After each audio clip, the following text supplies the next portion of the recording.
특히 큰 교회 장로님이라고 하는 것을 믿고 그냥 그분에게 건축을 맡겼답니다.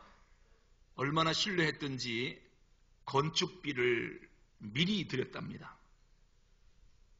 그런데 부도를 내고 잠적했다는 거예요. 그래서 빨리 이 방학이 끝나면 학생들이 식사를 해야 되기 때문에 공사가 하루도 지체되면 안 되는데, 목사님 이거 큰일 났습니다.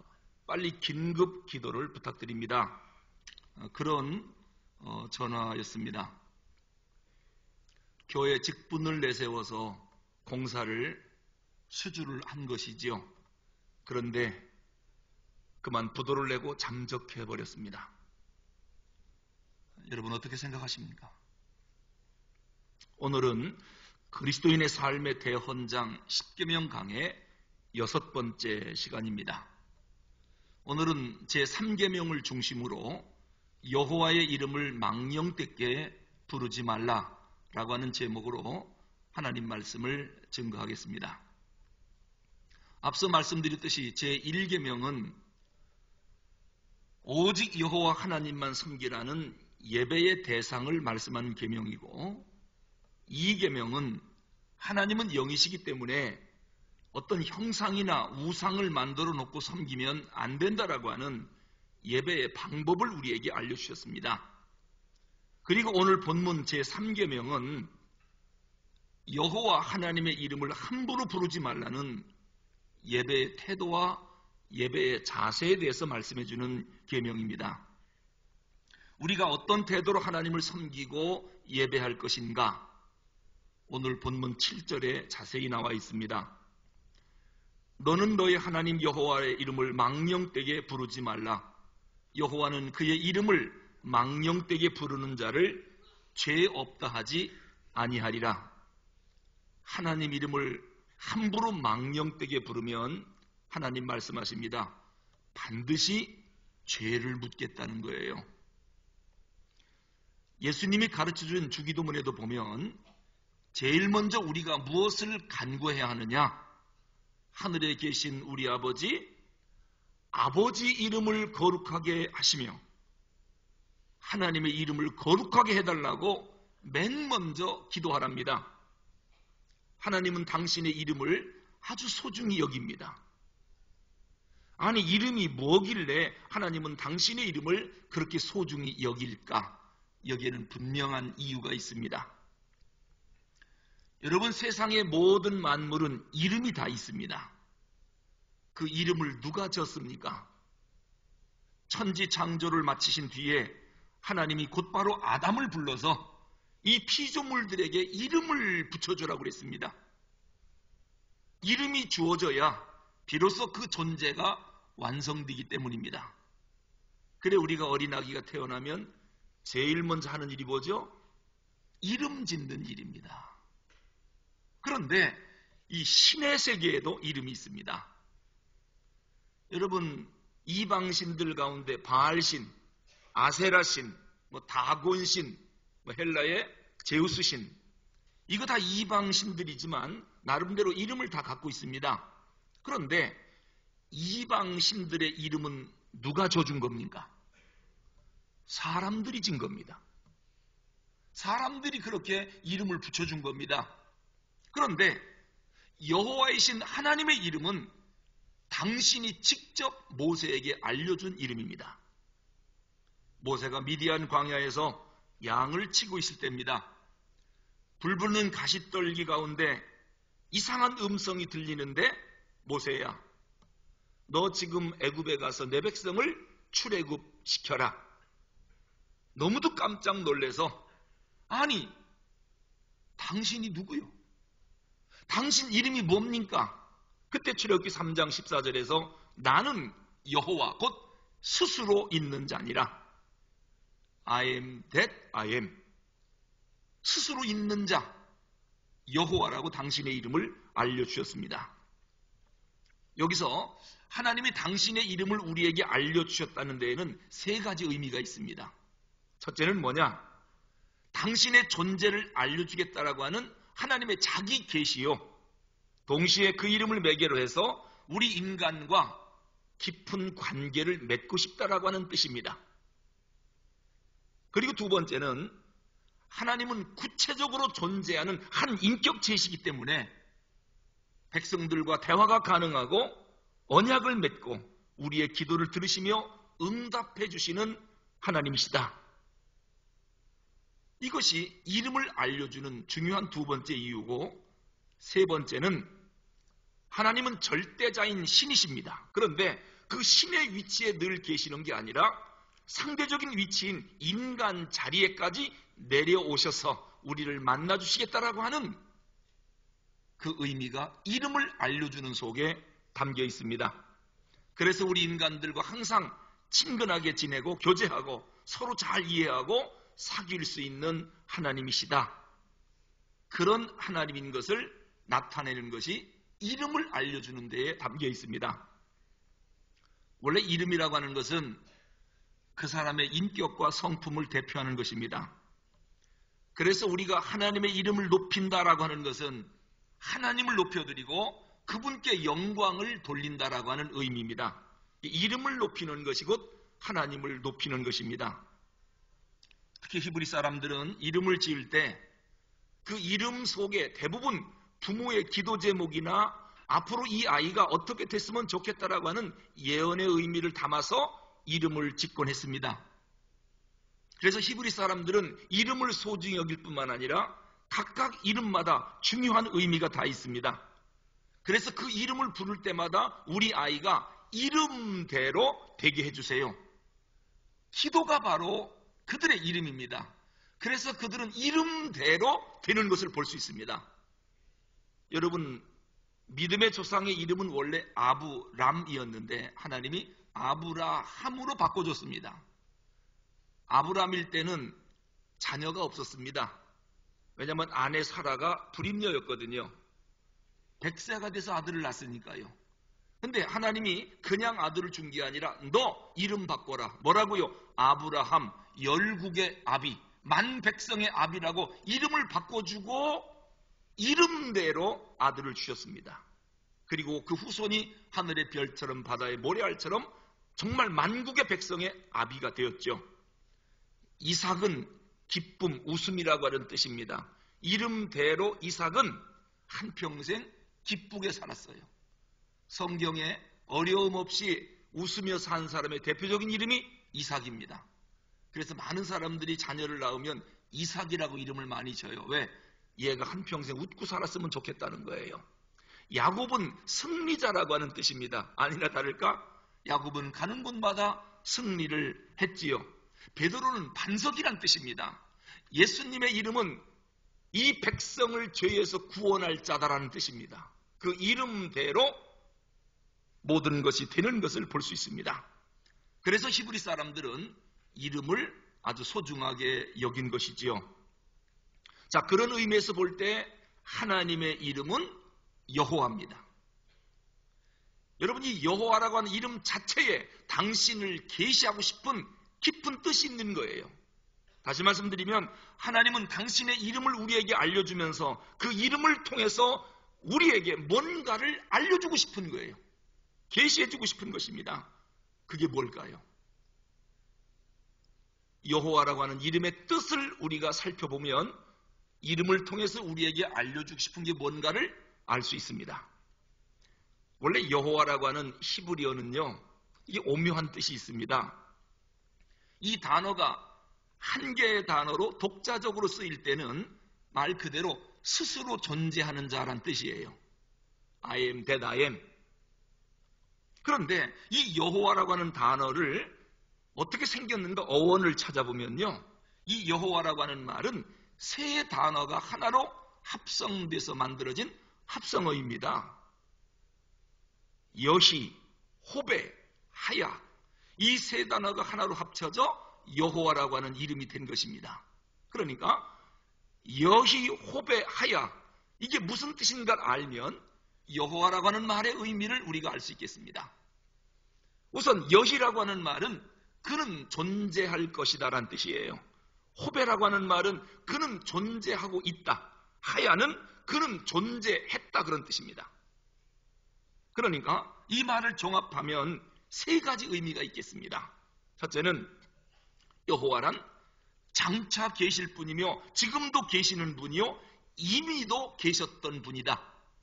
그런 첫 번째 의미가 있습니다. 시작이 없는 영원전부터 존재하셨고 우리가 살아가는 현재에도 존재해 계시고 앞으로도 영원히 존재하실 분, 이것이 여호와라고 하는 첫 번째 의미고, 두 번째는 원래부터 존재하신 분, 스스로 존재하시는 분, 영원토록 존재하시는 분, 그리고 세 번째는 존재하는 모든 것을 존재케 하는 존재의 근원이라고 하는 뜻이 있습니다. 그래서 여호와란 있게 하는 자, 되게 하는 자, 하게 하는 자란 뜻입니다. 있게 한다, 여호와 앞엔 없는 게 없습니다. 되게 한다, 여호와 앞엔 안 되는 일이 없습니다. 이름 자체가. 하게 하는 자, 하나님 앞엔 못하는 게 없습니다. 이것이 하나님의 이름의 뜻입니다. 이 광활하고도 심오한 이름을 가지신 존재는 이 세상 어디에도 없습니다. 그런 신의 이름을 갖고 있는 신이 있을 수가 없지요.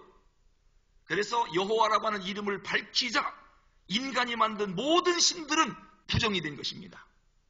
그래서 유일신이라고 부를 수 있는 오직 한 분은 여호와 하나님 한 분밖에 없다는 것이 그 이름으로 증명이 된 것입니다.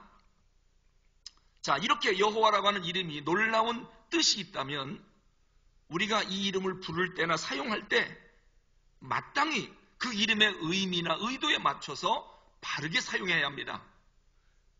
그 이름 속에 계시된 하나님의 본질, 성품, 행적 이런 것들을 이름을 부르며 부정한다든지 그 이름 속에 의미된 어떤 내재된 의미나 의도를 무시하는 방식으로 하나님 이름을 함부로 사용한다면 이것은 제3계명을 어기는 무서운 죄가 되는 것입니다.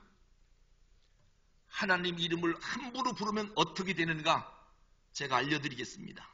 제 말이 아니고 신명기 28장 58절에서 61절까지 나옵니다. 제가 읽어드리겠습니다. 네가 만일 이 책에 기록한 율법의 모든 말씀을 지켜 행하지 아니하고 네 하나님 여호와라고 하는 영화롭고 두려운 이름을 경외하지 아니하면, 네 하나님 여호와라고 하는 영화롭고 두려운 하나님의 이름을 경외하지 아니하면 어떤 일이 생기는가 들어보세요. 여호와께서 네 재앙과 네 자손의 재앙을 극렬하게 하시리니 그 재앙이 크고 오래고 그 질병이 중하고 오래일 것이라. 여호와께서 네가 두려워하던 애굽의 모든 질병을 네게로 가져다가 네 몸에 들러붙게 하실 것이며 또 이 책에 기록되지 아니한 모든 질병과 모든 재앙을 네가 멸망하기까지 여호와께서 네게 내리실 것이라. 무서운 말씀입니다.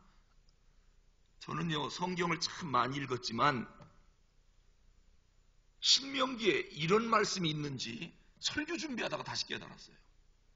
하나님 이름 함부로 망령되게 부르면 너뿐만 아니라 네 자손에게 재앙을 내리는데 극렬하게, 그것도 재앙이 크고 오래 갈 것이고 질병이 중하고 오래 갈 것이다.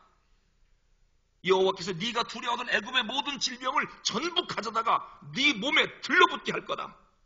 그리고 이 율법책에 미처 기록되지 아니한 모든 질병과 모든 재앙을 네가 멸망할 때까지 여호와께서 네게 내릴 거다. 하나님 이름이 얼마나 소중하면 이거 함부로 하나님 이름 갖고 장난치면 하나님이 이렇게 진노하시겠습니까? 그러면서 에스겔 36장 23절에서 하나님이 이렇게 말씀합니다. 여러 나라 가운데서 더럽혀진 이름 곧 너희가 그들 가운데서 더럽힌 나의 큰 이름을 거룩하게 할지라.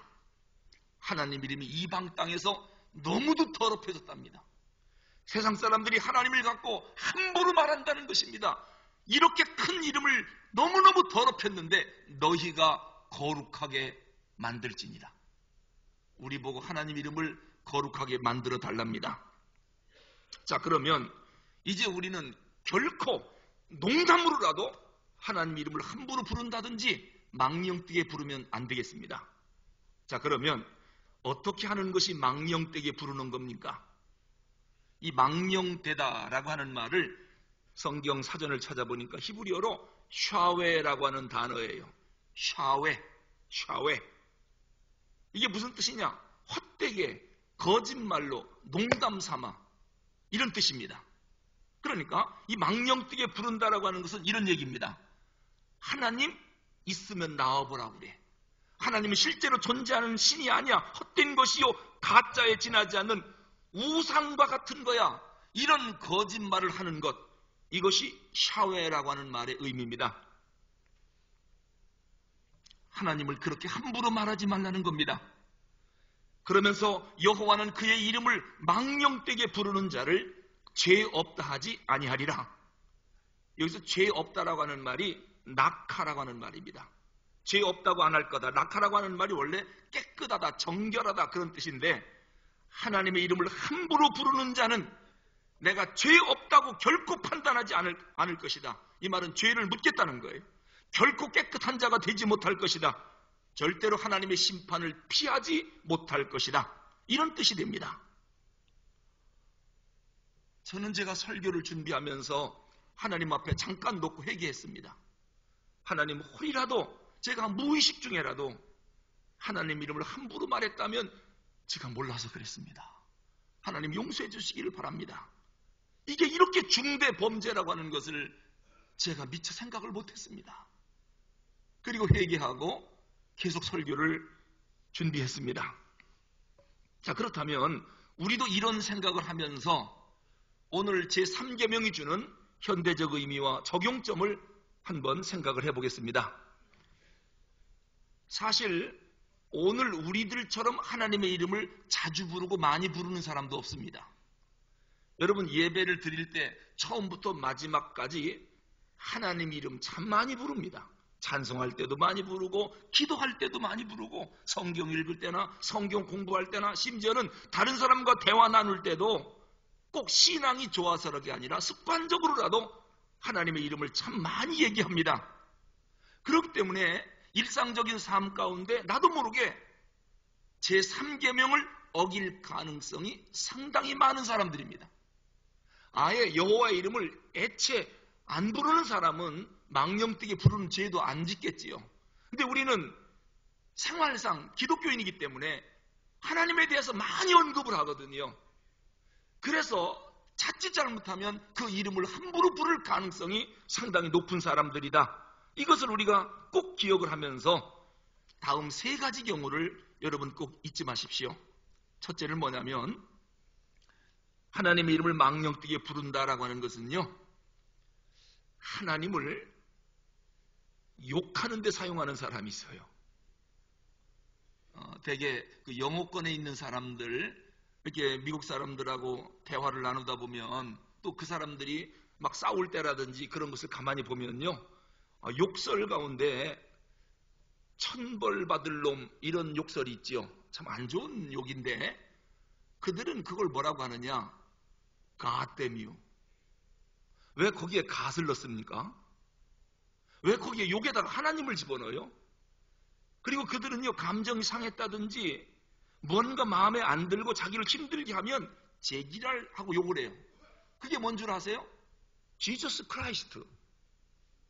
아니, 거기에 왜 예수님 이름을 넣느냐는 거예요. 욕하는데.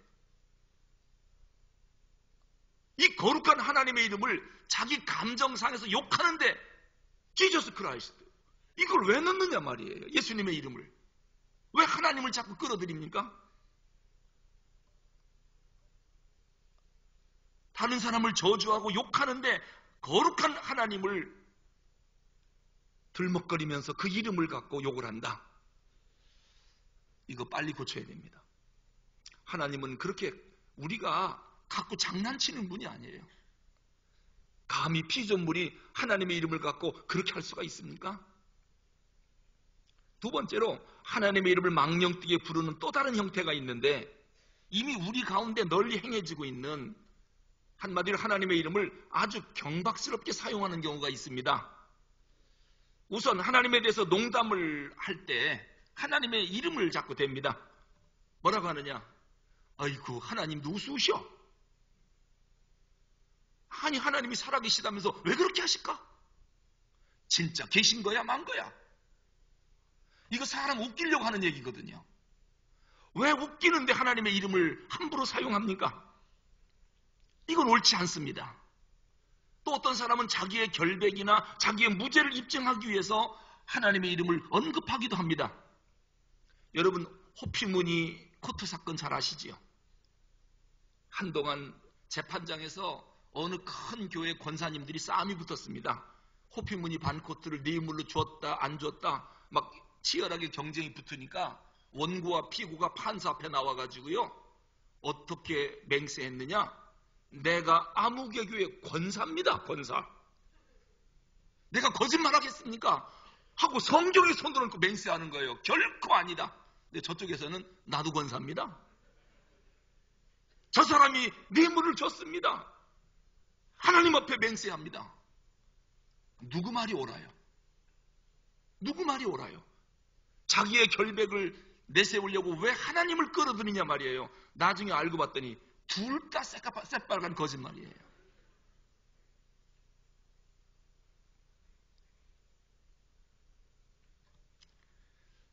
판사들이 제일 골치 아픈 판결이 종교재판이랍니다. 왜냐하면 원고랑 피고랑 밤새 철야 기도하고 왔답니다. 응답받고 왔답니다. 이 둘 다 하나님의 뜻이라고 주장하니까 판사가 그러더랍니다. 다음번 재판 때는 양쪽 기도하지 말고 오시기 바랍니다. 왜 거기에 하나님의 이름을 집어넣습니까? 자기들이 잘못하고. 우리에게 잘 알려진 루드비 비트겐슈타인이라고 하는 분이 있는데, 이 비트겐슈타인이 논리, 철학, 논고라고 하는 유명한 책을 썼습니다. 거기서 비트겐슈타인이 이런 얘기를 합니다. 사람은 그가 사용하는 언어를 통하여 그의 존재 방식과 사고 방식 그리고 그의 이성을 알 수 있다. 그가 사용하는 말을 들어보면 저 사람이 어떤 존재 방식으로, 어떤 사고 방식으로, 어떤 생각을 갖고 사는지를 말을 통해서 금방 알 수 있다는 것입니다. 이만큼 우리가 사용하는 이 언어는 그 사람이 어떤 사람인지, 무엇을 추구하고 사는 사람인지를 금방 알게 해주는 것입니다.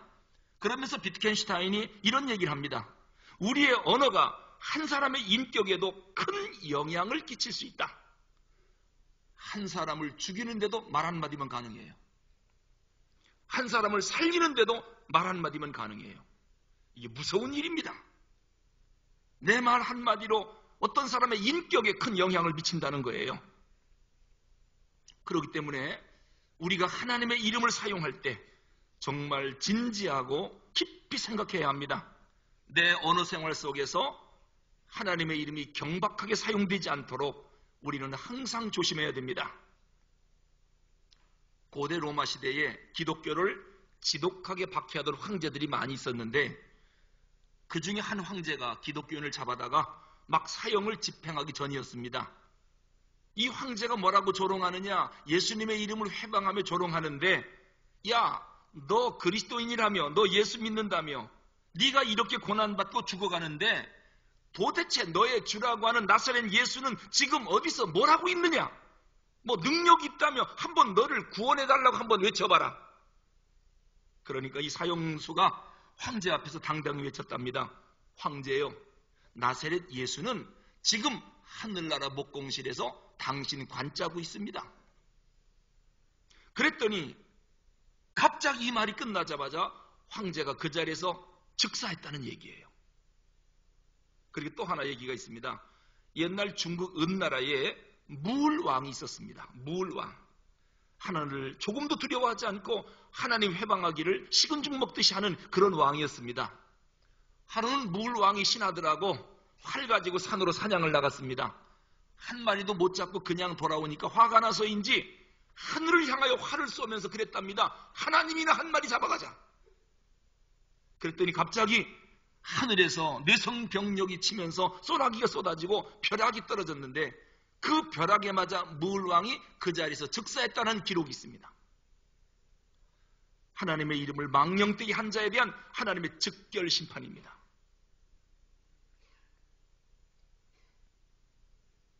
서두에서 말씀드린 내가 장로니까 나한테 식당 건축을 맡겨주세요. 믿고 맡겼더니, 왜요? 큰 교회 장로님이다. 하나님의 이름을 들먹이니까 신뢰감을 준 것이지요. 근데 왜 부도내고 잠적을 합니까? 그 학교 학생들 어떻게 하라고요? 교회 직분을 내세워 자기 이익을 추구한 것이죠. 하나님의 이름을 망령되게 한 것입니다.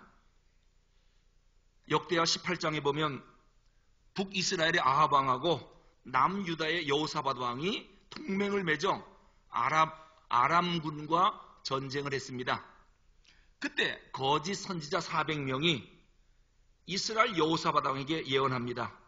아람 왕과 전투를 벌이면 반드시 승리한다고 하나님이 말씀하셨으니 믿고 나가 싸우세요. 요 400명이 거짓 선지자예요. 응답 받은 게 아니에요. 그냥 아합 왕과 여호사밧 왕에게 인기 끌으려고 아부하려고 그냥 말을 한 거거든요.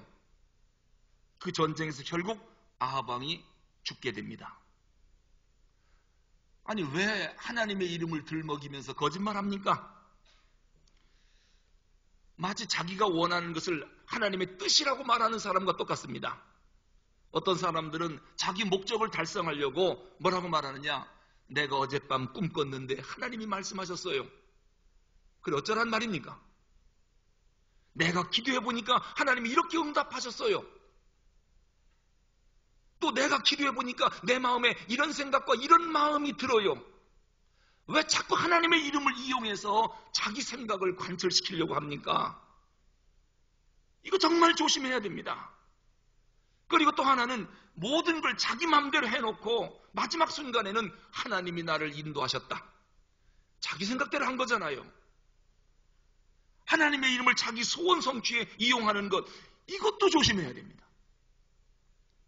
또 하나님의 이름은 국가적인 이익을 위해서도 함부로 사용되면 안 됩니다. 여러분, 중세시대의 대표적인 전쟁이 십자군 전쟁입니다. 기독교도들이 이 십자군 전쟁은 하나님의 뜻이라고 그랬습니다. 그것 때문에 얼마나 많은 사람들이 하나님의 이름으로 군대에 징집됐고 수많은 사람이 목숨을 잃었는지 몰라요. 나치 정권 때 독일 교회들이 히틀러를 찬양하면서 유대인 학살을 정당화시켰습니다. 하나님의 뜻이라고요. 600만 명을 죽인 거 아닙니까? 그때 바른 말 하다가 투옥돼서 순교당한 목사가 보네포 목사입니다. 남아프리카 공화국 백인들이 흑인을 압제할 때 교회가 하나님의 이름으로 그것을 옹호했습니다. 흑인은 노예 삼아도 되고 압제해도 된다. 백인들의 입장을 옹호한 것이 교회입니다. 하나님의 이름으로 그게 가능하다는 것입니다. 여러분, 미국과 이라크가 전쟁할 때 물론 성전을 촉구하던 후세인도 문제지만은 하나님의 이름을 들먹이면서 전쟁은 정당하다. 전쟁을 독려했던 부시 대통령도 하나님의 이름을 너무 지나치게 함부로 사용했습니다. 성도 여러분, 우리는 어떤 경우도 하나님의 이름을 빙자해서 자기 주장 내세우면 안 됩니다. 오늘 분명히 말씀합니다. 죄 없다 아니하리라. 큰 죄가 된답니다. 세 번째로 하나님의 이름을 망령되게 부르는 경우는 언제입니까? 아주 교묘한 형태가 하나 있습니다. 이 3계명을 아주 철저하게 가장 끔찍하게 깨트리는 큰 죄가 하나 있습니다. 그게 바로 뭐냐면 자기가 신앙 고백한 대로 생활하지 않으면서 끊임없이 하나님 이름을 들먹이는 경우입니다. 입으로는 주여 주여 아멘 아멘 할렐루야 할렐루야 하면서 그 사람의 삶에서는 하나님 말씀이 전혀 실천되지 않습니다. 사랑할 줄도 모르고 희생할 줄도 모르고 헌신 충성할 줄도 모르고 사람 앞에서는 경건한 척합니다. 의로운 척합니다. 실제적인 삶에서는 이중적이고 위선적인 삶을 삽니다. 기도는 참 잘합니다. 실천이 따르질 않습니다. 믿음 좋다고 큰소리 치는데 행함이 없습니다. 이 모든 것들이 하나님의 이름을 모독하는 것입니다. 이런 모습을 예수님이 보고 누가복음 6장 46절에서 이렇게 책망하십니다. 너희는 나를 불러 주여 주여 하면서도 어찌하여 나의 말하는 것을 행치 아니하느냐. 주님의 말씀을 듣고 주여 주여 아멘 아멘 말은 잘하는데 어찌하여 내가 말하는 것을 너희들은 행치 아니하느냐. 하나님의 이름을 부르면서도 말씀하신 바를 소홀히 여긴다든지 기계적으로 행한다든지 역시 이것이 전부 3계명을 범하는 것입니다. 마음은 전혀 안 그런데 입술로만 하나님을 찾습니다. 하나님을 노엽게 하는 행위입니다. 하나님을 찬양은 잘하는데 그 시간 지나면 찬양한 대로 순종하고 살질 않습니다. 이것도 문제입니다. 교회에서는 웅변적인 말씀씨와 화려한 미사역으로 말씀을 가르치기까지 합니다. 기도도 성경을 인용하면서 기가 막히게 합니다. 막상 교회 밖에 나가면 하나님의 계명 중 한 가지도 안 지킵니다. 이런 것들이 하나님을 모독하는 행위라고 하는 것, 이름을 망령되게 일컫는 것이라는 것을 우리가 꼭 기억을 해야 됩니다. 구약의 이스라엘 백성들이 어쩌면 이렇게 살았는지 몰라요. 전부 그렇게 살았습니다. 그래서 예레미야 7장 4절에서 11절 말씀을 보면 하나님이 탄식하며 책망합니다. 들어보십시오. 너희는 이것이 여호와의 전이라 여호와의 전이라 여호와의 전이라 하는 거짓말을 믿지 말라. 너희가 무익한 거짓말을 의뢰하는도다. 너희가 도적질하며 살인하며 간음하며 거짓 맹세하며 바알에게 분향하며 너희 알지 못하는 다른 신들을 쫓으면서 내 이름으로 일컬음을 받는 이 집에 들어와서 내 앞에 서서 말하기를 우리는 구원을 얻었나이다 하느냐. 이 모든 가증한 일을 행하려 함이로다. 내 이름으로 일컬음을 받는 이 집이 너희 눈에는 도적의 구렬로 보이느냐. 이 말이 뭡니까? 너희들 세상에 살 동안에는 도둑질하고 살인하고 간음하고 거짓말하고 바알에게 분향하고 온갖 못된 짓을 하면서 하나님의 집인 교회에 들어와서는 뭐라고 말하느냐? 여기가 여호와의 전이다. 나는 구원받았습니다. 너 그런 소리 하지 말라는 거예요. 네가 마치 그러는 걸 보니 죄를 가득 갖고 와서 회개하지도 않고 교회에 들어와서 나 하나님의 자녀여 난 구원받았습니다.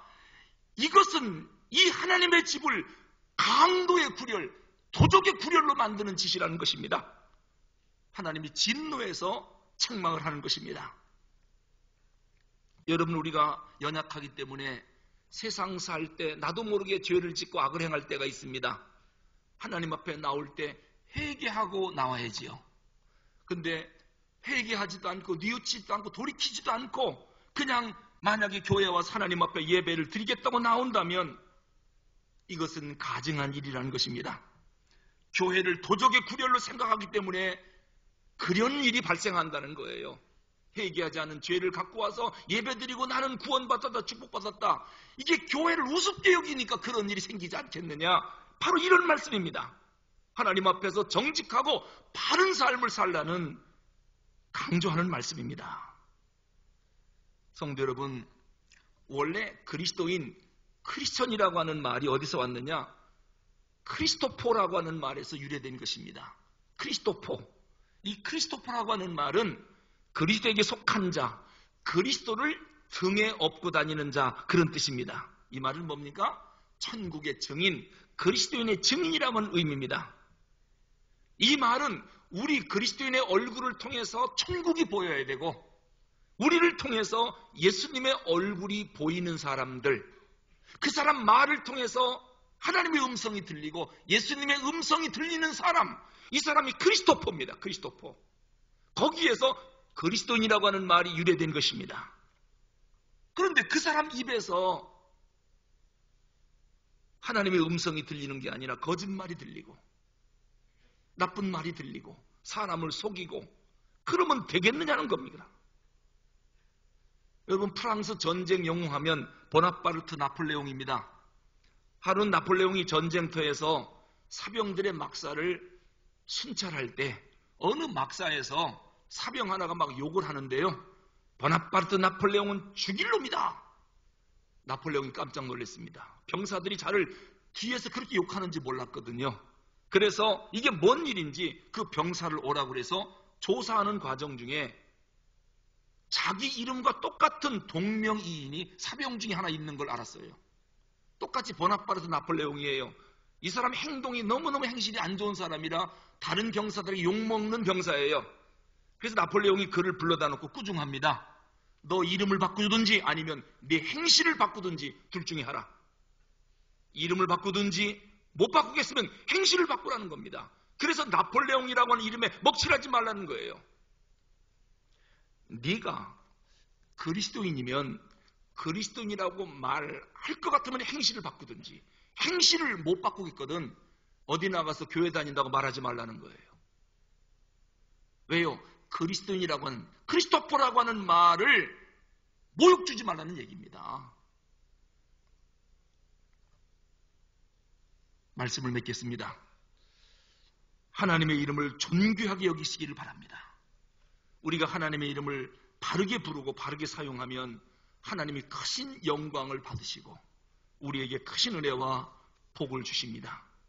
성경을 읽을 때, 기도할 때, 찬송할 때, 성경을 공부하거나 가르칠 때 우리가 수도 없이 하나님의 이름을 부릅니다. 이름 한 번 한 번 부를 때마다 정말 경외하는 마음으로 하나님의 이름을 불러야 됩니다. 그분의 이름은 우리가 그렇게 함부로 갖고 장난치고 놀 만한 그런 이름이 아닙니다. 그래서 오늘 말씀, 여호와의 이름을 망령되게 부르지 말라